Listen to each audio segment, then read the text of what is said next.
Money in the Bank season, baby.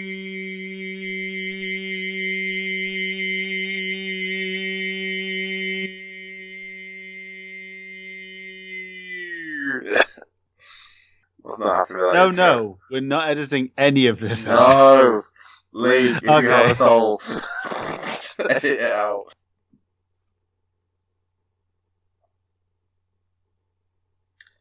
Hello, everybody, and welcome to the SteelChair Shoot.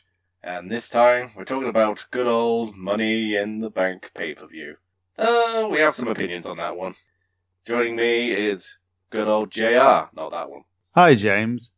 Just introducing you, considering you didn't do it yourself. Oh no, I introduced the guest first, and then you introduced, the main host, the eye candy. Yeah. It's important to have icon. Icon. We're doing well. Do we want to do this again, or just cut this bit out? No, this is the one. This is the one. I'll trim some of this so it makes us sound not shit. How have you been, Joe? I've been good, yeah. I've had a month in which I haven't had to try and put together opinions about WWE. And then they all come together at once in one weekend. Yep. Oh, Luckily for me, they decided to space it out to not clash with the England game on Monday and have moved the broadcast forward a week of the WWE UK shows. Sadly for me, they didn't think to not post spoilers all over their Twitter feed. Mm-hmm. Because obviously people want to go into a show knowing what happens. They do. People do appreciate not being spoiled. I'm one of the people that appreciates not having spoilers posted on Twitter. Am I right, wrestling Twitter? And now, to talk you through all of the events of the WWE UK tournament. No! Starting with match 1. At the time of recording, we have still yet to see what happens in the WWE UK tournament at the Royal Albert Hall. And it's going to stay that way until the 25th of June, when I'm good and ready. I don't even want to know who won in the download matches, and they're available online already. Are you going to watch them all in one go? Yep. Oh, no. Not one at a time, 16 different TVs. So it was Money in the Bank in Chicago. And once again, they had to contend with the fact that WWE itself is putting on, complete with pre-show, a 5-hour product when they put on a perfectly good 3-hour product the night before called NXT TakeOver Chicago 2. Did you watch that show, James? I did. I didn't watch it live, but I watched the hell out of it because I'm an NXT fanboy. And ooh-wee, what a show it was. It was a decent show. It was a very decent show. There was one match that is the highlight of it, which was obviously the main event. Yep. Nikki Cross, Shayna Baszler. That was a good one. To be fair, that was actually a really good match. No, we are, of course, referring to the second match in the current series between Johnny Gargano and Tommaso Ciampa, where they had a Chicago street fight, complete with the necessary amount of street fight jeans. Oh yeah, and they obviously just random bits of random objects thrown about the place. Also, one seemingly hidden in a fan sign somehow. Yeah. Now, you could argue that he was a plant by WWE, but I would argue that no, maybe he's just very good at smuggling things into stadiums. To be fair, he's not that good, as he wrote, "Use this sign, Johnny," on his sign. Well, he's not wrong. There was a sign. It was he just didn't specify the thickness of the sign. Also, surely the hint would have been if he went through the metal scanners and they're like, your piece of paper seems to be setting off our metal scanners. I'll let this go in a post 9/11 world. Yeah. You know what? We're in an arena where for some reason everyone decided, hey, these various bits of equipment, let's just keep them under the ring. That seems safe. We don't need them. Just stick them under the ring. Like when you sweep stuff under the rug, you just sweep it under the ring. You don't need that table. Hey, you know those kendo sticks we have lying around just for... yeah. We need to do things with them. Just leave them under the ring. The ones for the unspecified external use. Yeah. What are they there for? Are they there for, I don't know, do they fence in their spare time? Well, I'm assuming they're used for conditioning most of the time outside of WWE. But here, it's literally just, I'm going to whack you with this giant stick. But I feel like we're getting slightly off topic. What you mean by having already discussed a completely other show to the one we're meant to be talking about? Yep, but expect that to happen multiple times when it comes to certain WWE pay-per-views. And we began with, as usual, the pre-show. The pre-show. Lovely jubbly. Who watched the pre-show? Course. Of course I did. SmackDown Tag Team Championships. Everything was on the line. Mostly the there championships. There were slaps. Yep. Things happened. It went on for Luke 7 Gallows minutes. Kicked people in the head. People were involved. They wore clothes. Yep. Once again, as I keep saying about the Bludgeon Brothers, the match was good. Probably would have been better if it felt like it wasn't a complete afterthought. The Bludgeon Brothers themselves just feel like a complete afterthought, especially with their characters. It's like, what does Bludgeon Brothers even mean? You like just that they like hammers.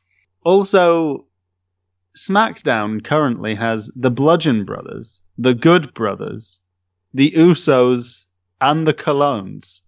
What's with all the Brotherhood on SmackDown? I'm surprised that you mentioned the Colognes.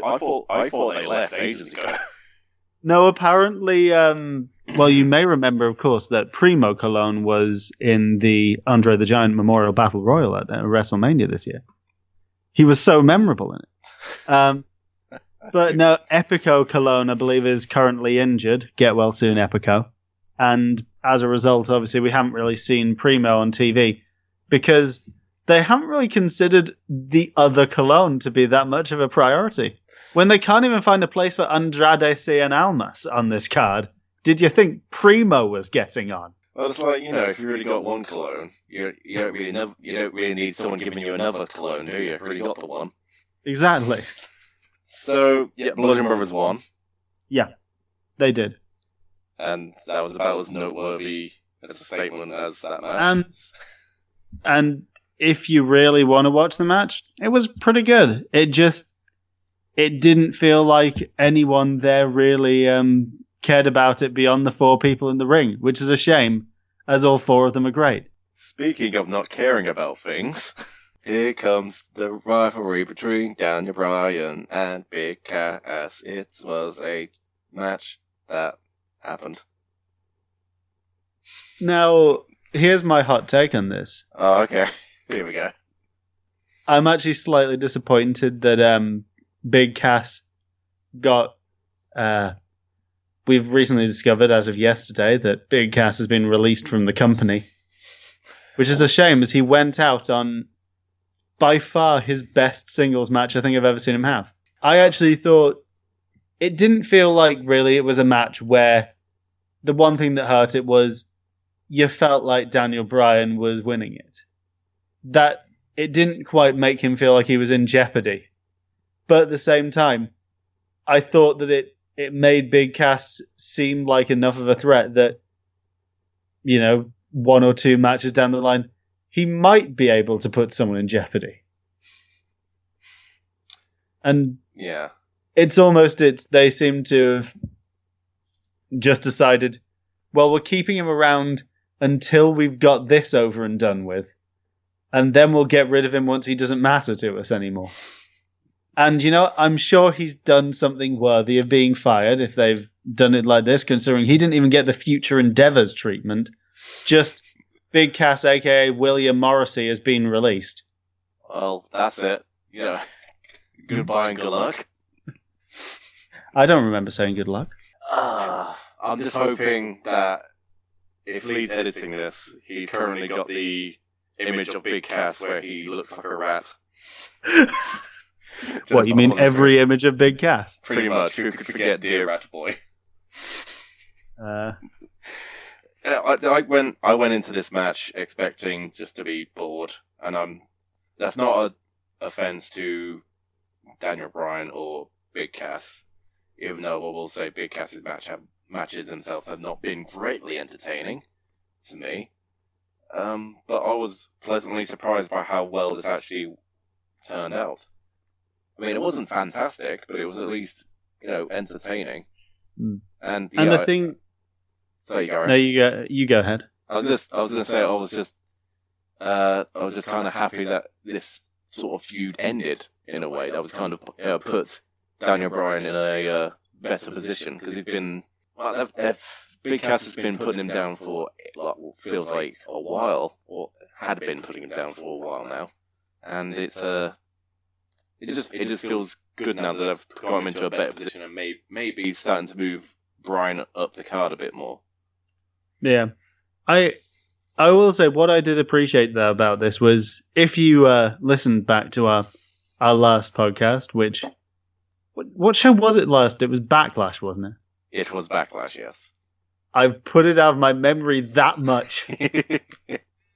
Backlash. I criticised that Big Cass's problem was that he seemed quite limited, but he hadn't worked out what his one thing was.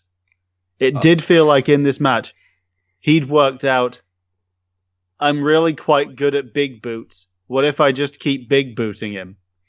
And it worked better when he just focused in on knowing he could do a few things well and just pushing those things far. Because if you look at a lot of the popular wrestlers, especially of the indie darling clique of your Cassius Ohno or your Chris Hero, who mostly did actually also do big boots, does elbows, and various other variations like cyclone kicks, spinning elbows, things like that. Look at Walter. 90% of his matches are chops and power bombs. It's not that you have to be able to do everything.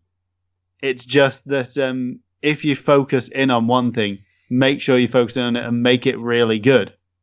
And I'm not saying he was anywhere near a Chris Hero or a Walter in this match, but certainly he was a lot better than really being treated as the second-rate Billy Gunn. Joe, I don't think you get the complexity of his character. You see, and his rivalry. See, Big Cass was very big. He was very big. And Daniel Bryan, well, did you know he's small, especially compared to the Big Cass? He did tweet, and the commentary team brought up about a tweet that Big Cass had put out about how he was training with Drew Gulak in advance of it, just to practice his submissions wrestling. Mm-hmm. And I honestly wouldn't have been mad if he'd won, purely on the basis that Drew Gulak had taught him how to be the best at submissions. I mean, they made a point in that, but I don't really remember seeing Big Cass getting really dominant with submissions. No, I don't think he did any. He might have pulled off a headlock. But you know what? He gave Drew Gulak a $5. It was just like, hey Drew, can you put the can you show me how I could get out of any of Daniel Bryan's holds? No, not really. Okay, yeah. Bye. It's like, well, I'm kind of busy for the UK tournament and stuff. Got to prepare for that. Yeah. Ooh, I've got a big match coming up against Gentleman Jack Gallagher. I hope I win that. In this UK tournament. I'm implying I haven't seen the download matches. Available on YouTube now.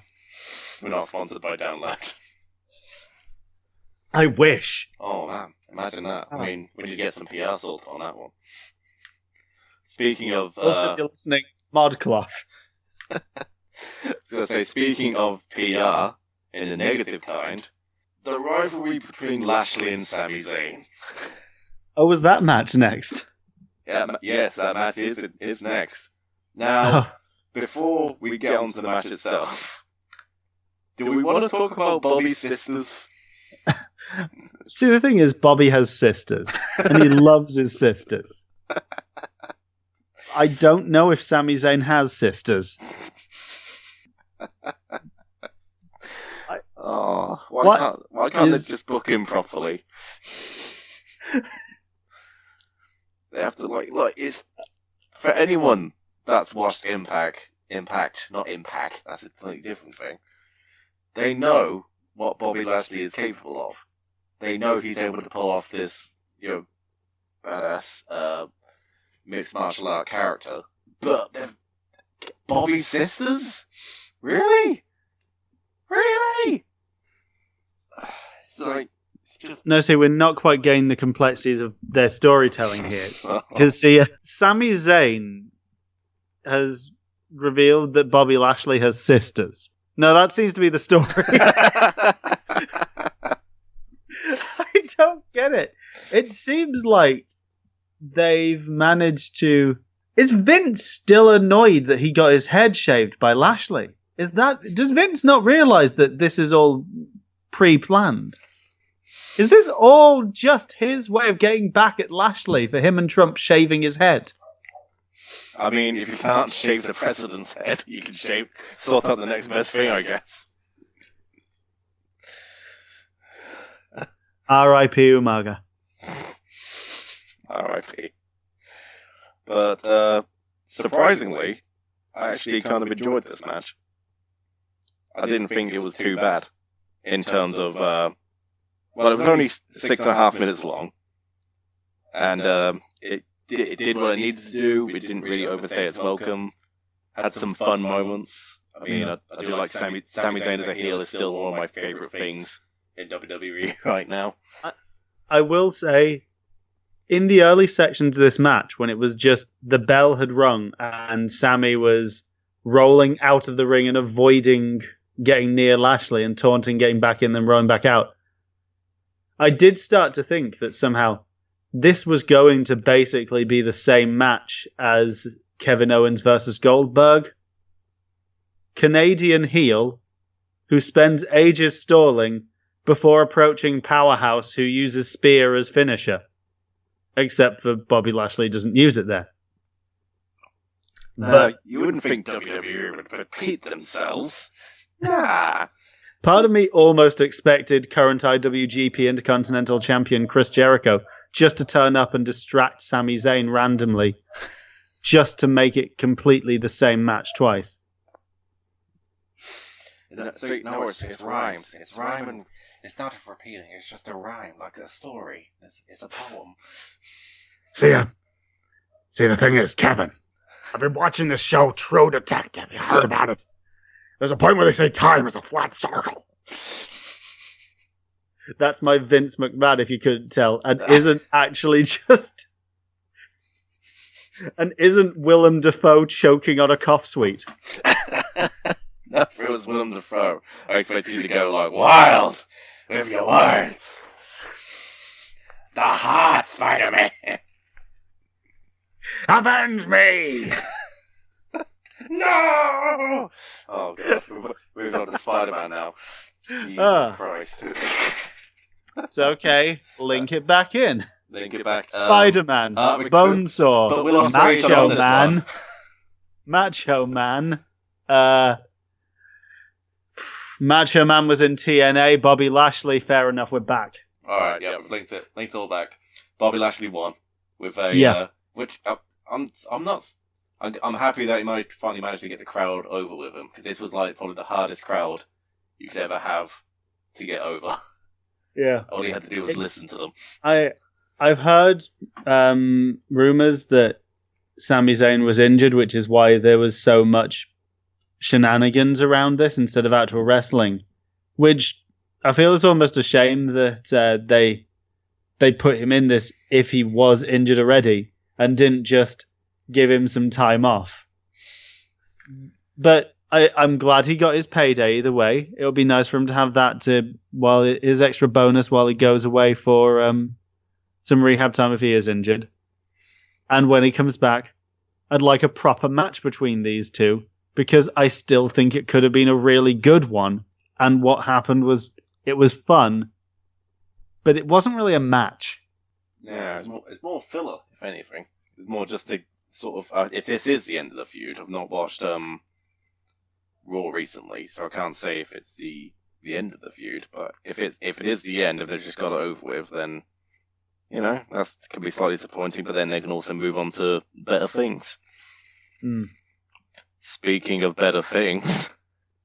Also, speaking of developments from this week's Raw, it's the Intercontinental Championship match as Seth Rollins takes on Elias. Put it down, baby. Put it down, Joe. Yeah.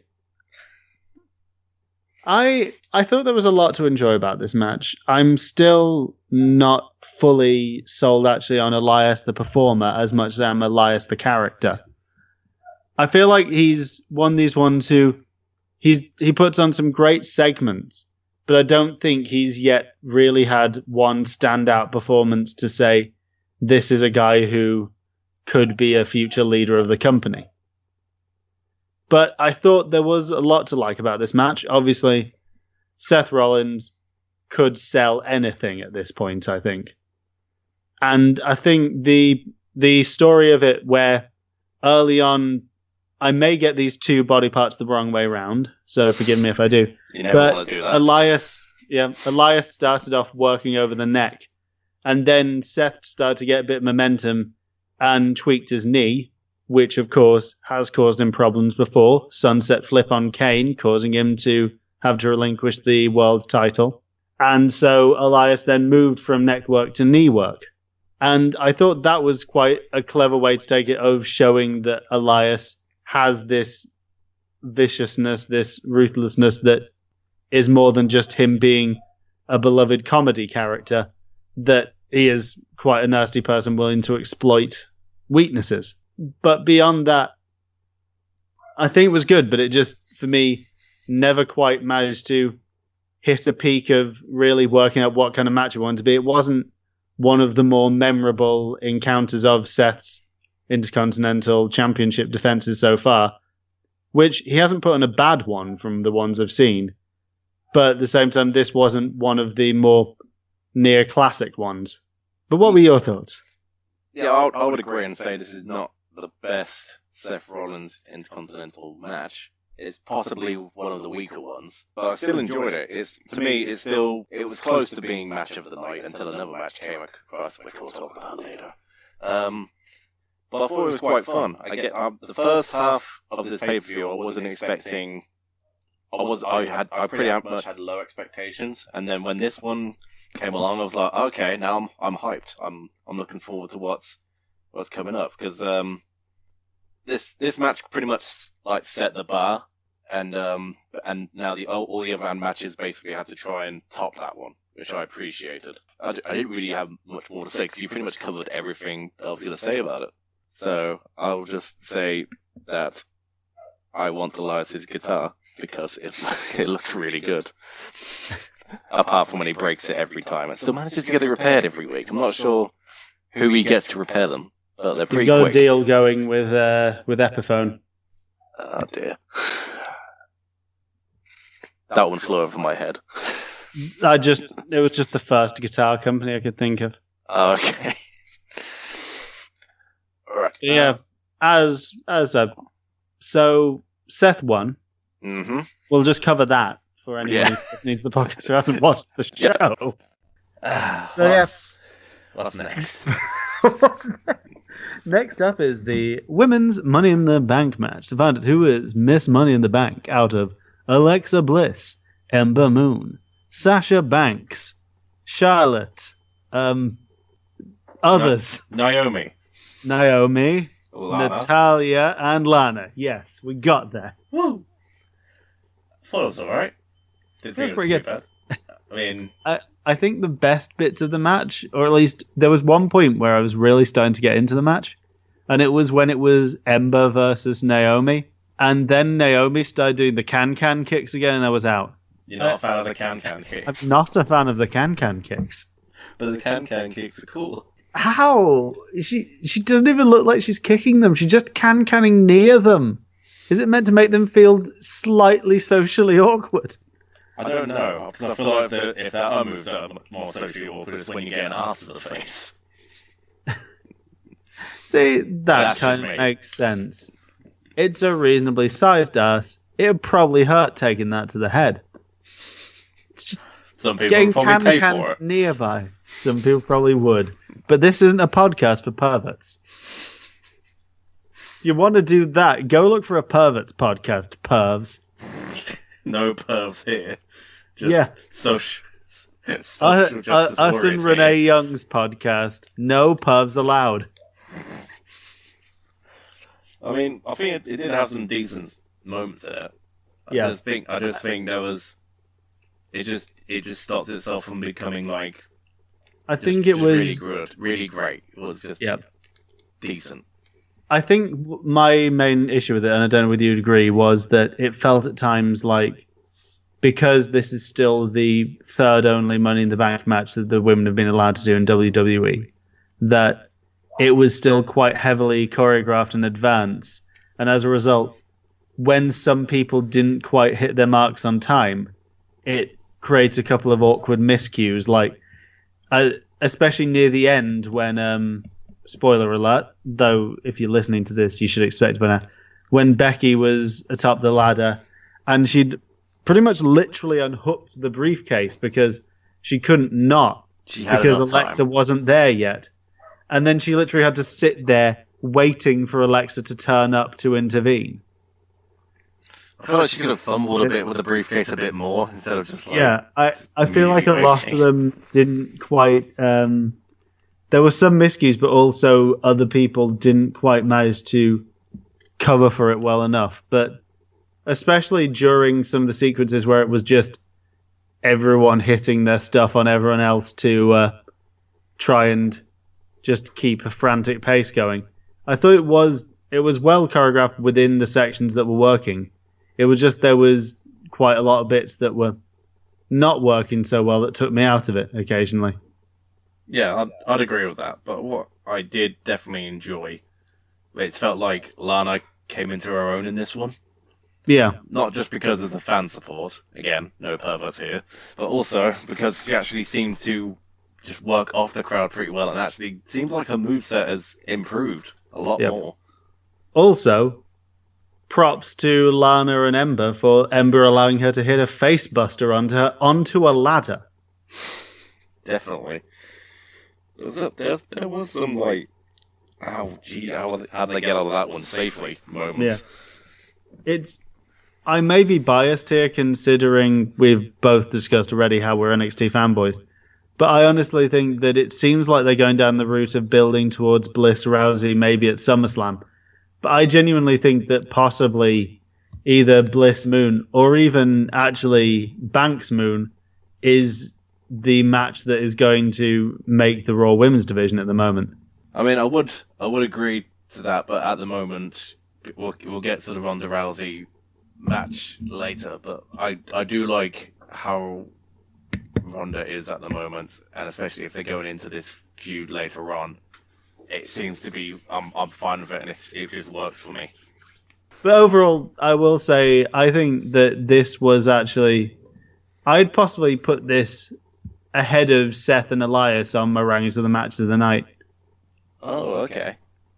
I wouldn't say it was better than that one, but I'd say it was at least equal footing with that one.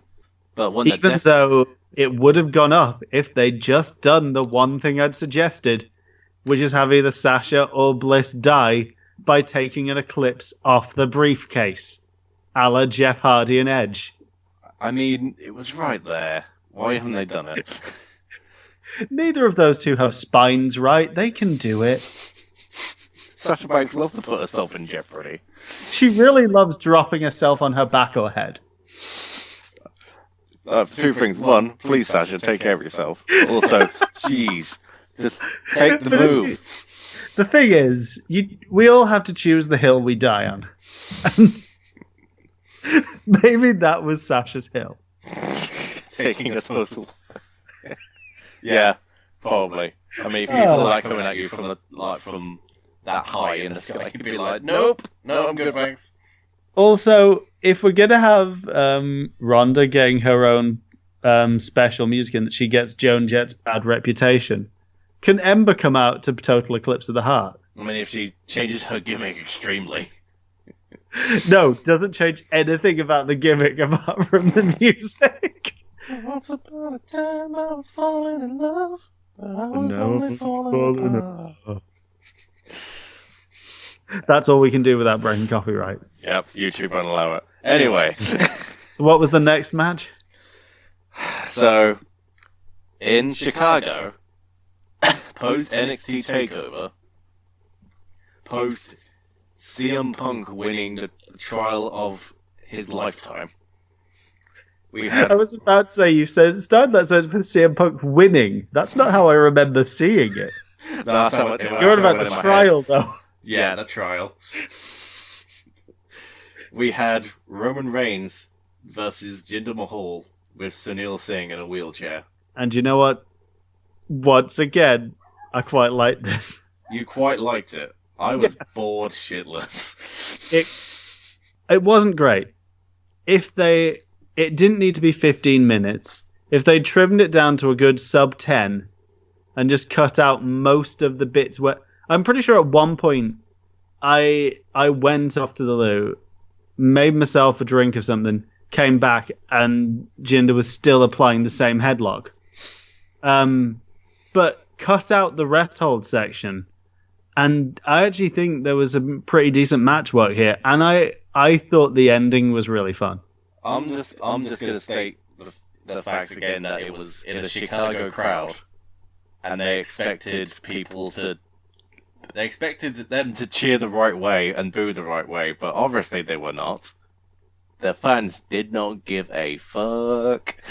Yeah, but the fans are wrong. The previous night, the fans spent the entire Oney Lorcan and Danny Burch versus Undisputed Era match cheering the Undisputed Era, including a chant of bullshit when Adam Cole got ejected during the match, and only started cheering the good guys when Lorcan went on a fantastic hot tag.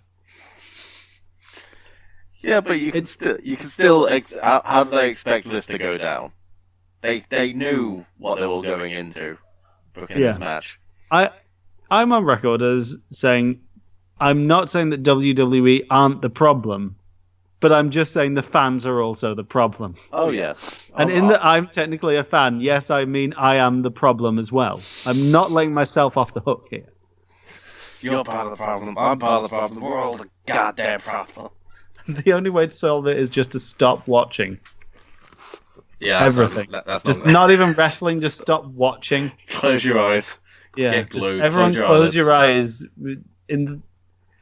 Allow the world to go dark. That's the only solution.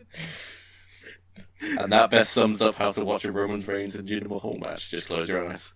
Sunil Singh got Superman punched through his wheelchair. You can't say you didn't pop for that. I didn't pop for that. You didn't? No, you're wrong. I saw it and I thought, yeah, that's a little bit funny, and then moved on. Because it was just like a full-on bloody pratfall, just whoa! Just, exactly. I miss when the Singh brothers were a tag team for like a hot second. On you mean for the Live. first match of 205 Live and then never again? I miss that because I liked them then. You missed the first 10 minutes of the first episode of 205 Live. That's what you miss. Yes. I don't like what they're doing now. I want to cheer them because they had when they did their whole. Okay, this is a very off-topic thing I didn't think I'd be talking about today. When they first came up on 205 Live, they had that whole intro package, detailing like their characters and who they were and why they were there, saying like, their grandfather was a wrestling fan. And we're the Bollywood boys. We're here to bring Bollywood flair. Why are we 1930s radio announcers? I don't know. When in Bollywood did that happen? Well, I thought I'd just go for an accent that wasn't going to be construed as racist. I mean, it's the You same. can't say that I was being racist to 1930s radio announcers. No. Also can't say it was accurate to the topic. But Okay, to get back on track, this match wasn't that great to me. I didn't like it that much, and they should have expected the reactions. Clearly, they've had years to know this. Though, I will say, while I've been, I think, the only person to enjoy both this match and the Samoa Joe match, please don't let them be putting us back on the road to Reigns Lesnar at SummerSlam, because my God, I can't take that a third time this year. No, I've had too much, man. I need a rest. If that happens, I'm saying this now so that people have evidence to prove it. If that match happens, SummerSlam will be my last wrestling podcast ever. I will quit wrestling podcasting. Oh my if God. that happens. You can't leave me on my own, because I know that's definitely going to happen now. This is just your resignation. It's my pre-resignation. Okay, I'll change that. I will resign if that happens and Reigns loses again. Alright, now we're getting specific. Put this down in writing. Put this down in the video description. You know, we'll have a contract signing next week on SteelChair Shoot. Live from the SteelChair offices, aka David's garage. Yep. Right, we got 3 more matches to get through. Let's get on with this shit. Yeah, next was Carmella versus Asuka. Oh fuck, there's 4 matches to go. Well, technically, the next one was like the other 2 are kind of quick, so one of them didn't technically count, in my opinion. But anyway, okay. My 2-word review for Carmella and Asuka. The fuck? Oh, that's funny. I had 3 words for it, which were "fuck this shit." So. Oh, we both use "fuck." That's great. Yeah, we're on the same page.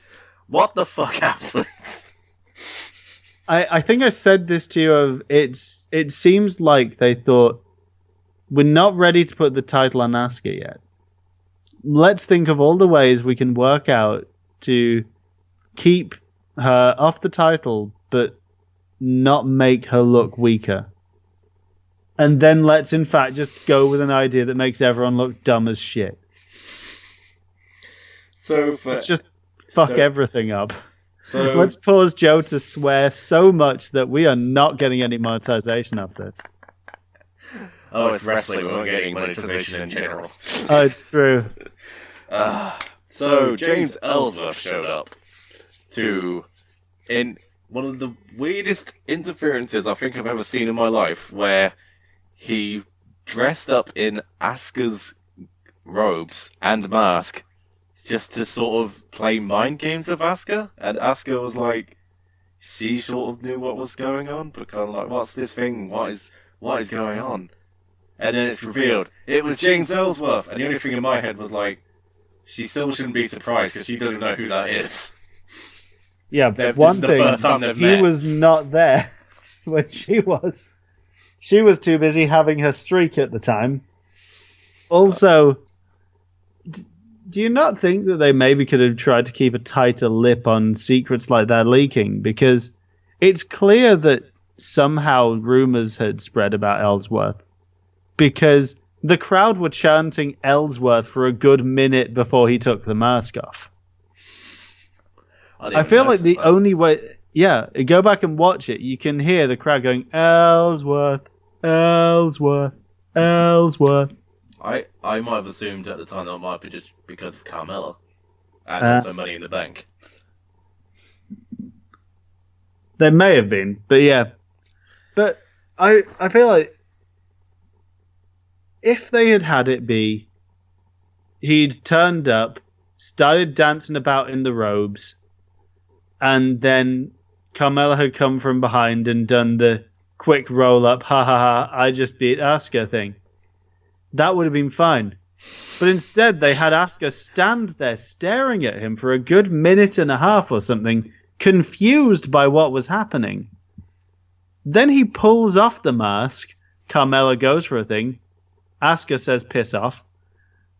Then she goes back to staring at him. It's like they thought, what if we took a bad ending and just, how can we make it worse? Times it by 2. I mean, doing the same bad ending and did it immediately afterwards. I mean, I'll say this was bad, but the gif of James Ellsworth taking off the mask and winking will be in my phone memory forever, because that is now one of my favourite reaction gifs. Oh, Ellsworth played that moment for all it was worth. I am not criticising Big Jim here. No. Big Jim. That's his gimmick now. That's his new gimmick. Okay, SteelChair first. As long as it doesn't go back to the whole him being brought round on a collar and barking like a dog thing. Because that got weird.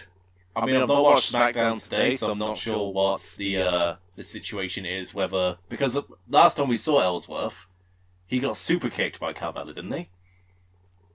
Yeah, and abandoned. Becky Lynch had a street fight with him or something like that. He lost. And then Carmella said, "Go away, you fail me." You fail me. Away with you, Ellsworth. I really hope it ends up being a thing like when Great Khali came out at the Punjabi prison match with Jinder, where Ellsworth just turns up for that one night and then declares himself women's champion randomly and then is never mentioned again. Oh, God, until the second greatest Royal Rumble. I think the thing that holds this match back for me is like definitely a huge sticking point for me is that I at no point in this match did I believe that Carmella was a decent opponent for Asuka, or at least could actually fight Asuka. You know what I mean? They didn't make me believe that she could handle a fight with her. You know what I mean? Yeah, I felt like almost it was at the point where I was more ready to believe that they would have done an Asuka special, and she just kicks Carmella in the head, pins her 1, 2, 3, leaves in 10 seconds. Yeah, and your champion shouldn't feel like the person who can be beaten in 10 seconds. She feels like a squash opponent. She feels like, not as bad as, say, someone like Kurt Hawkins, but like just above that level where she talks too much trash and doesn't have enough in-ring skill to back it up. And I think they try to compensate for that by having a winning screw finishes, but it just doesn't really work for me, to be honest. It was at this point in the night I began wondering one major question, and that's, wasn't the Deleters of Worlds versus the B-Team meant to be on this card? I can't remember that. I could swear they said that when they won a match for the number one contendership, that it was meant to be a match at Money in the Bank.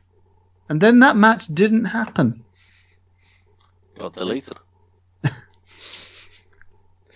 Pretty much, I don't remember. Did you know that Bray Wyatt and Matt Hardy are still the Raw Tag Champs? Yes, I'm still happy about that. It makes me so happy that they're a tag team. I'm not unhappy that they're a tag team. I just literally haven't heard anything about them. What have they done? I mean, they may have defended it a couple of times. It's possible.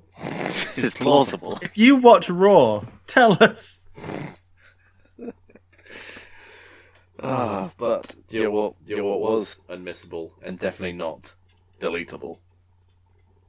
Was it the next match? It was indeed the next match. Tell us what the next match was, James. It was a last man standing match for the WWE Championship, with AJ Styles defending it against Shinsuke Nakamura. And guys, I think they did it.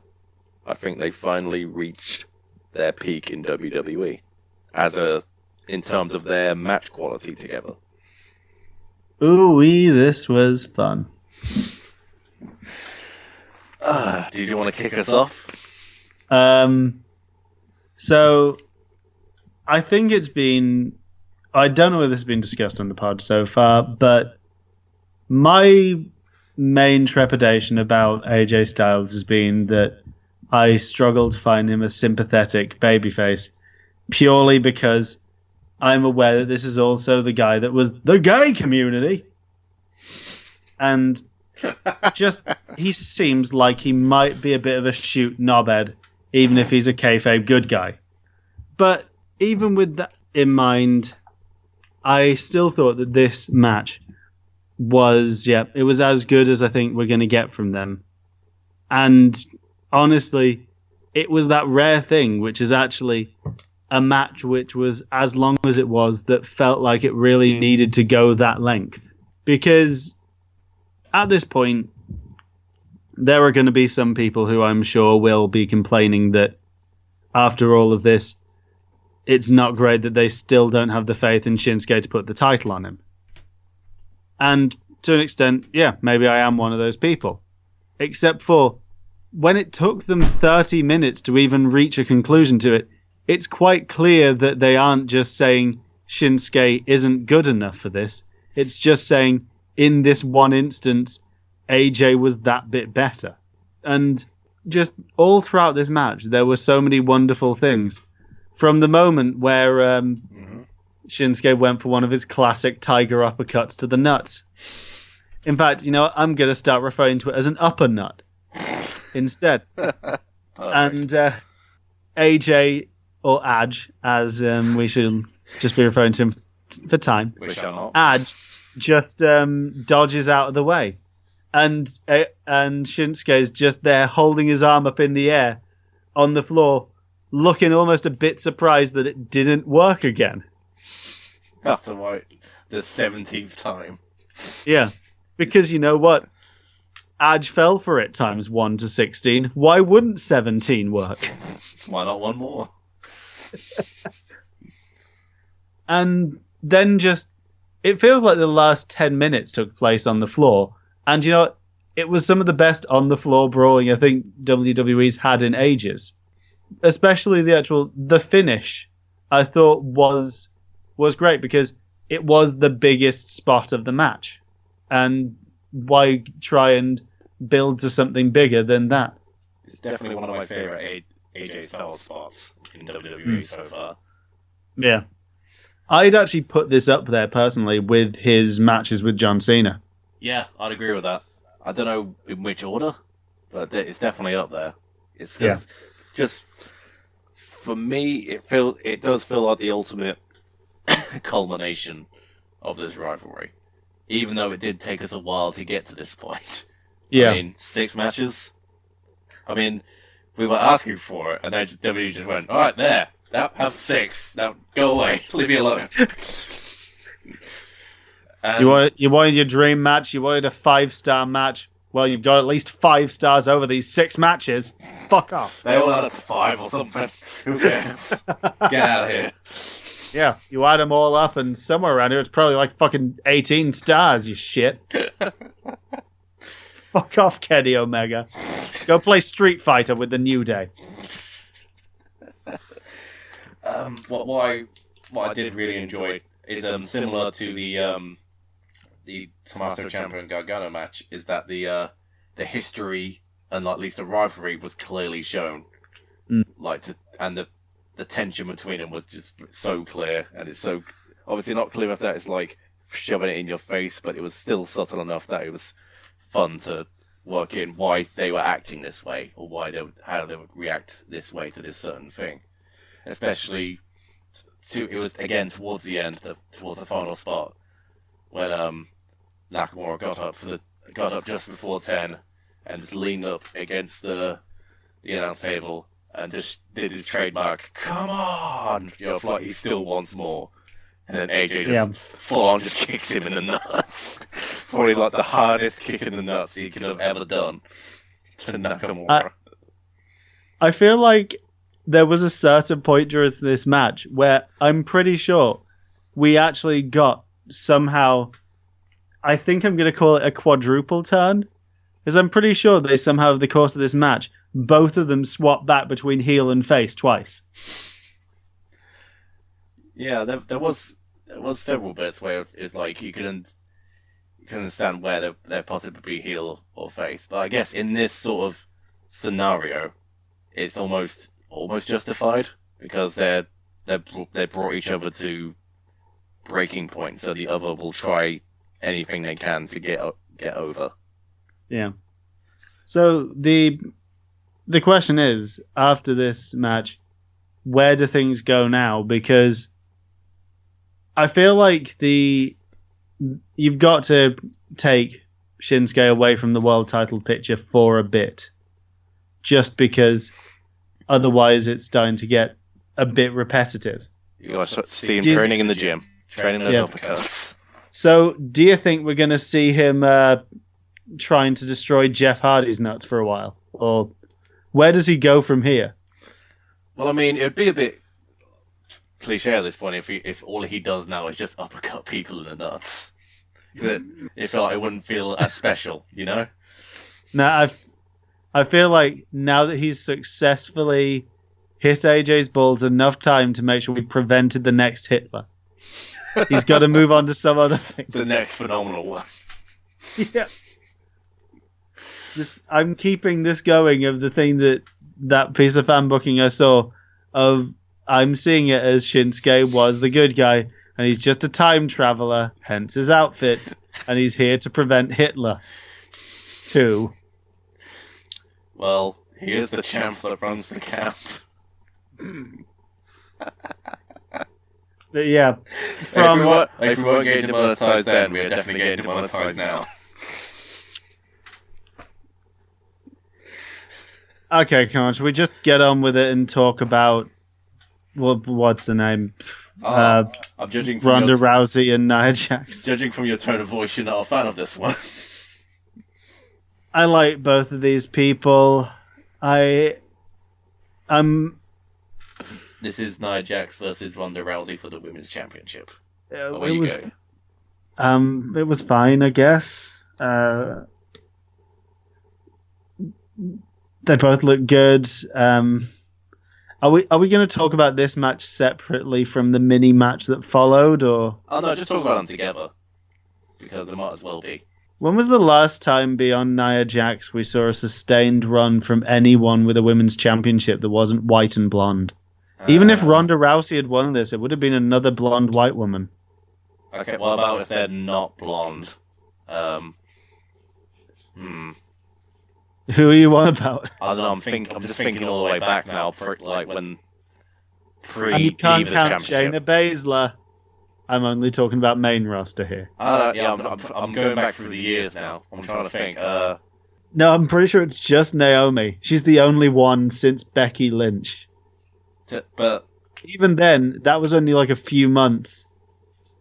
And then she had to vacate it again, and then get it back again. I won't even call blonde that hair that is a great. hell of a drug, isn't it?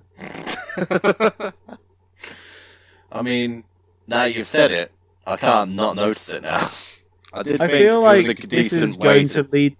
What does this do? Does this lead to SmackDown having Charlotte comes back for revenge, and then while that's going on, Rousey takes it from Bliss, and then she goes into a feud with Natalya?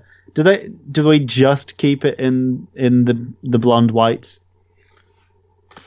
I mean, maybe. I'm trying to see who else they have like in the wings, possibly. I mean, Ember. Brock.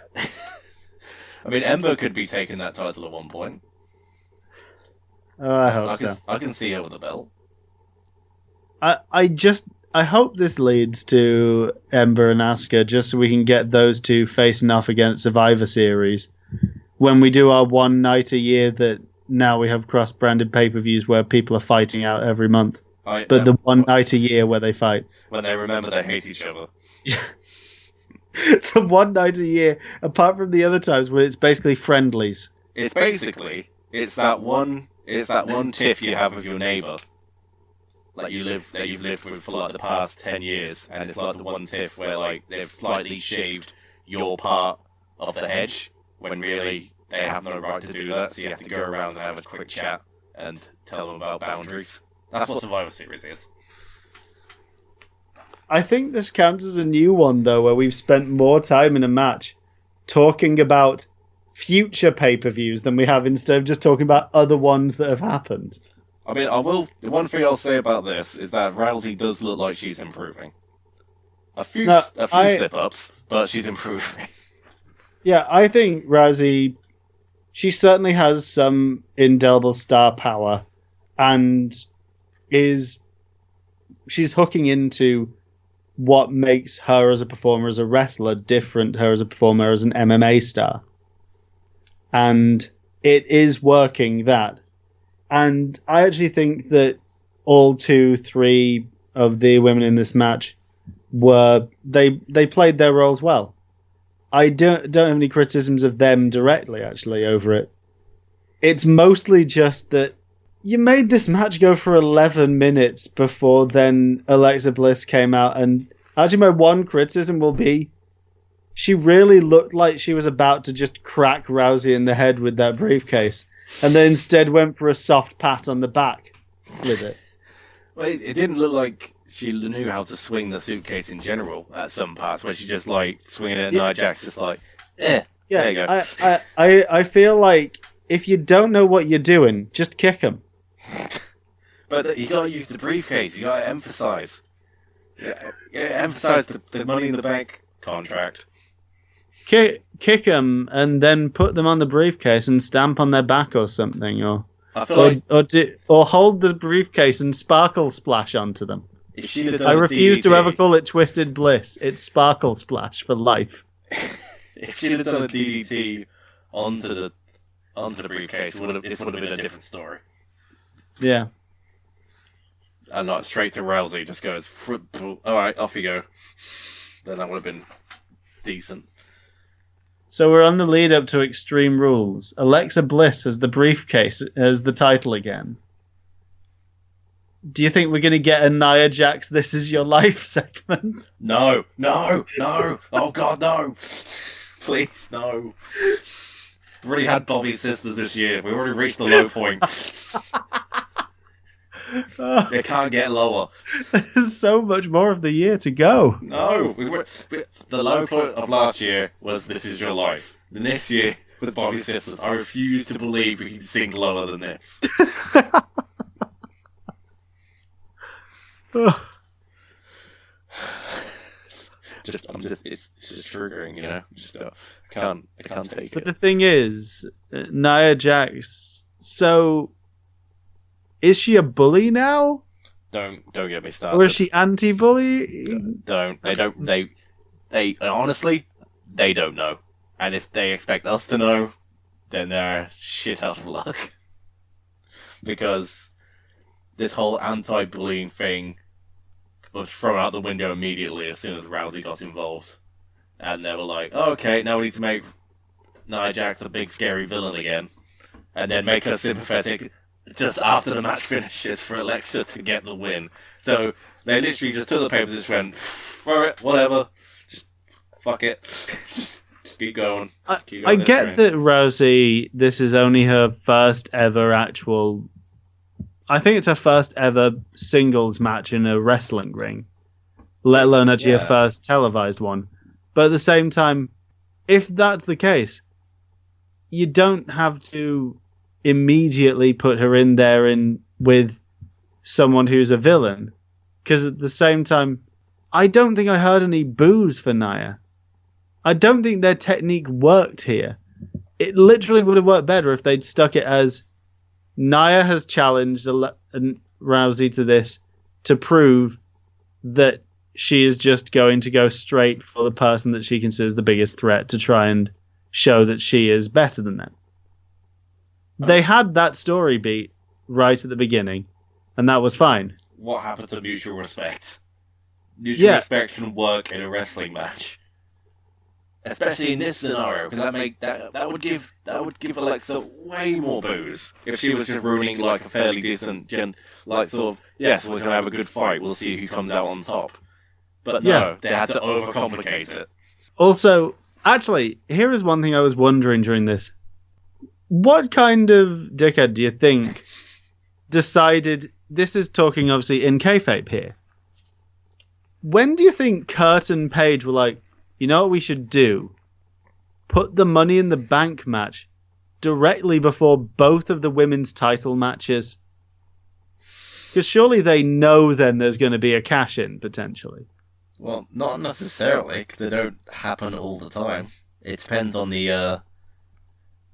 If we're still talking kayfabe, it depends on the person, because Carmella... But it does feel like they put the men's Money in the Bank match on as the main event, which we'll get to in a second. So there was never going to be a chance of whoever won that cashing in on either Edge or Shinsuke. But they made it so there was a definite chance that there could be a cash-in during one of the women's matches.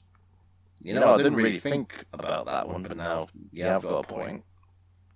But also, we've moved directly past the 5-minute bit where Paige and Kurt Angle just shat on Baron Corbin. Also, I've not been watching SmackDown recently, but what the fuck has happened to Baron Corbin? You mean Raw? Oh, yeah, whatever. See, this is how out of the loop I am. Oh, you mean Constable Corbin? Excuse me? Basically, what's happened is, as far as I understand it, Steph McMahon can't be bothered to turn up anymore. So Baron Corbin's shaved his head, is calling himself the Constable of Raw, and is there to enforce the law in Steph's place because she can't be bothered to turn up. Okay. This is news. What? Isn't it? Okay, but are they missing the boat So Baron here? Corbin is an authority figure as well as an active performer, essentially. And he turned up just to make sure that Kurt Angle was doing his job. And so Paige and Kurt Angle were just like, hey, Corbin, remember when you lost all those times? You remember when you had a Money in the Bank briefcase and you failed to cash in on Jinder Mahal? I mean, to be fair, that one will hang over his head for years to come. And that wasn't even his fault, technically. But why don't they call him Corporate Corbin? No, he's the Constable. The Constable. For God's sake. To be fair, it does at least now allow us to do the "Oh Jeremy Corbyn" chant, but as "Oh Constable Corbin."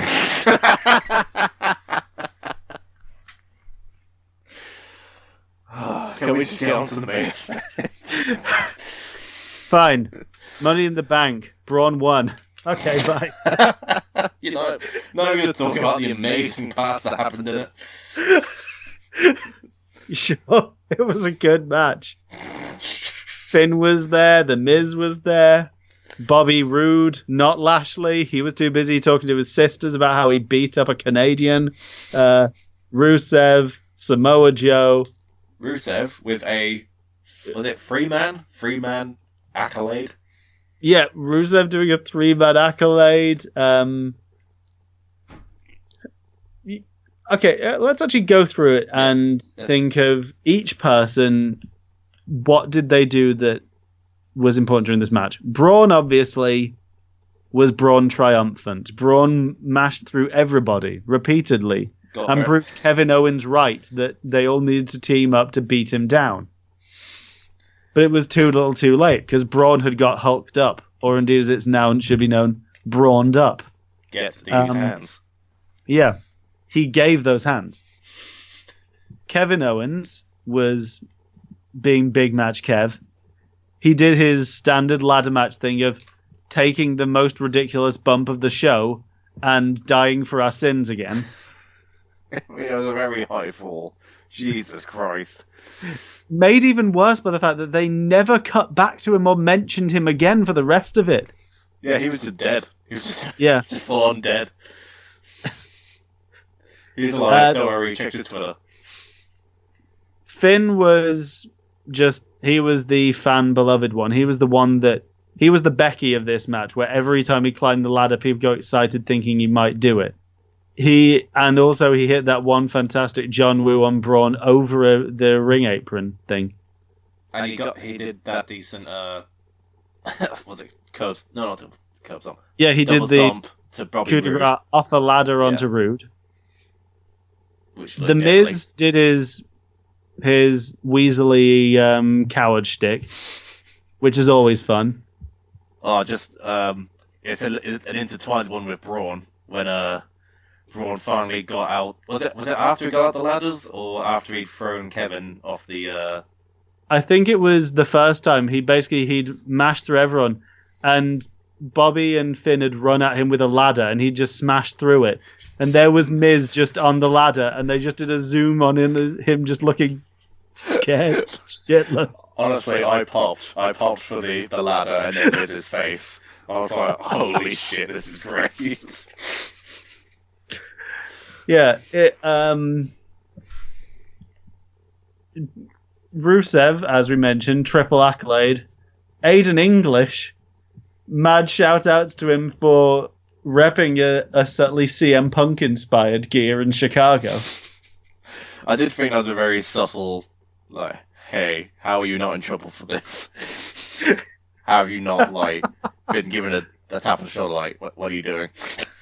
I think it's because I feel like at this current point, with Booker T mentioning how he got beaten the fuck up in his second UFC match, basically I feel like the attitude backstage might be like, he lost, go to town. Do what you want. He's not a threat. Bobby Roode didn't do that Yeah, much. That's what I was trying to get to. Even Kofi did his standard flying Kofi spot. But was blocked, wasn't he? Yeah. He got denied, even though it was a bit stumbly. He did his whole leaping off the corner. But then they all caught him and just chucked him around. But yeah, what did Roode do in this beyond take a coup de grace? I genuinely can't tell you anything else he did in the match. I mean, he almost did a glorious DDT. Almost. But then got bridge suplexed. The thing is, the Money in the Bank briefcase would also be the perfect thing for NXT Bobby Roode.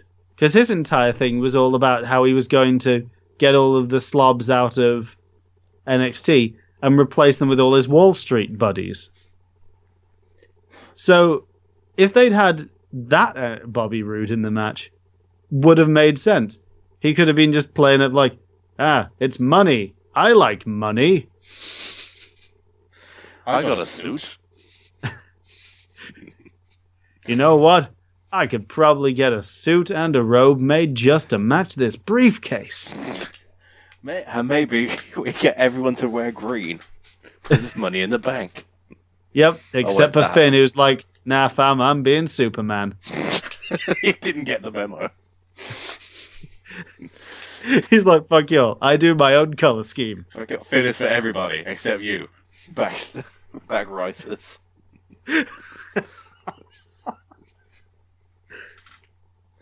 Come back to me when you've got some good writing. Then I'll wear your colour scheme.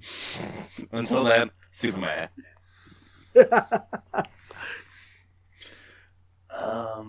So it all ended with Braun reigning supreme with the Money in the Bank. And, oh dear, who's he going to go for? But more importantly, will he cash in and succeed? But hey, so I do have a few takeaways to do based on the aftermath of this, and if you don't want to know what happened with various announcements on Raw and SmackDown again, don't listen again for like a minute. So, as of now, Rusev won the gauntlet match last night to become the number one contender to AJ Styles' title. Nice. And at the same time, they have a gauntlet match being booked for Extreme Rules for the number one contendership to the Universal title. For fuck's sake. So now what we're basically saying is that the SmackDown main championship is equivalent to number one contendership for the Universal Championship. I'm not going to talk about it. I'm already mad. I don't want to put more flame on this fire, because if I do, then I'm just going to be rambling. And guess what? You know what this means? By the time Brock actually turns up again next, he's going to have had that title for 500 days. I genuinely wouldn't be surprised if they have him hold it for about 700 just to try and outdo Okada. It's a good thing we don't have webcam version of this podcast because it would just be me. It'd just be a still picture of me holding my hands to my face in depression. I feel like at any moment you're just going to walk away from the camera mid-podcast and No Surprises by Radiohead's just going to be playing in the background. No, my perfect exit would just be walking down the hallway, all the other SteelChair writers looking at me, possibly you smiling in the corner, which I'll fire you for later, and then I'm just walking into a limousine which then explodes. You're saying I'm the Paul London of SteelChair? I mean, to be honest, that's not a bad compliment. No, to be fair. I'm guessing, as we mostly do tag teaming on the New Japan stuff, that makes Alex Richards the Brian Kendrick. Shout out, Alex, if you're listening. Woo! Woo! So does that make David Brock Lesnar? No, David's Bliss. / Steph. And on that note, do we have any final thoughts about Money in the Bank?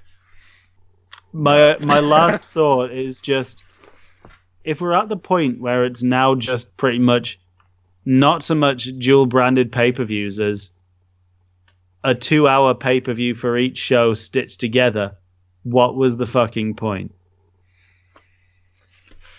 I mean, that last statement can pretty much be summed up for some other WWE pay-per-views. But I will say that this one was not outstanding, obviously, but it was at least a decent one. I can't say that I didn't have a horrible time watching it. There were moments I definitely enjoyed, and the main event definitely made up for some moments that were slacking during the rest of the show. And you know what? There were 4 matches that both of us recommended, which I think, including WrestleMania, is a new record. See, we're not too critical. We liked 4 out of 10. We like wrestling, we swear. 40%. That's not bad. That. It's not quite the 66.6% that Meatloaf would require to prove it ain't bad. I mean, do you ever get just a bottle of squash that says 20% juice? I mean, we're at least 40%. That's still decent. We've still got a decent amount of juice in this. But hey, talking of 100% juice, Cow Palace show for New Japan, Jay White versus Juice Robinson. That's going to be good. See, Joe's head is already in New Japan. That's how far gone he is. My head's always in New Japan. It's my happy place. You're already thinking about the G1 climax and how many matches you have to review. Yeah, and to be fair, I do not care. I genuinely feel like any match from Block B could be my new match of the year. Yes, even Toriano versus Tama Tonga. Well, to be fair, I'm looking forward to that one as well. And most of the B block in that one. Yeah, I'm. Yeah, to keep not mentioning WWE, but oddly, the thing I'm looking forward to most is going to be Minoru Suzuki murdering Hangman Page.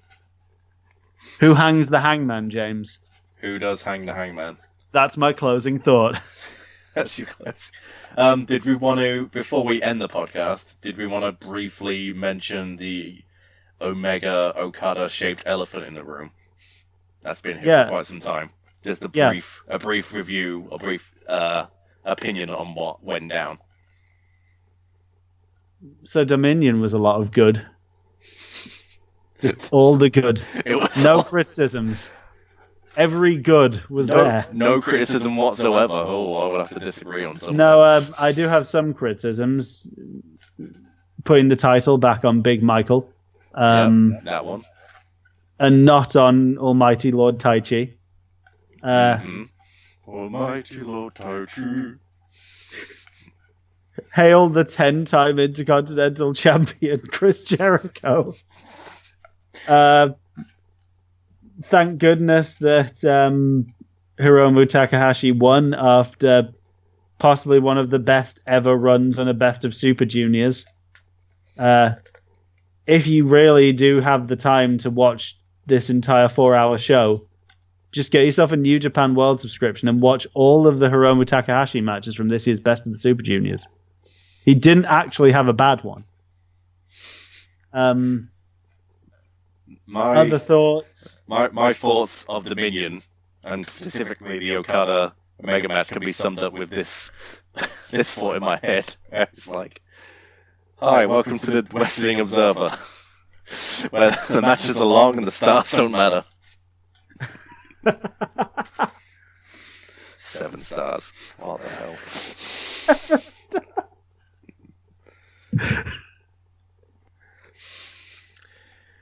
So, this is why we don't give match ratings. This is why. Because they don't matter. But quote me on this. Match ratings are bullshit.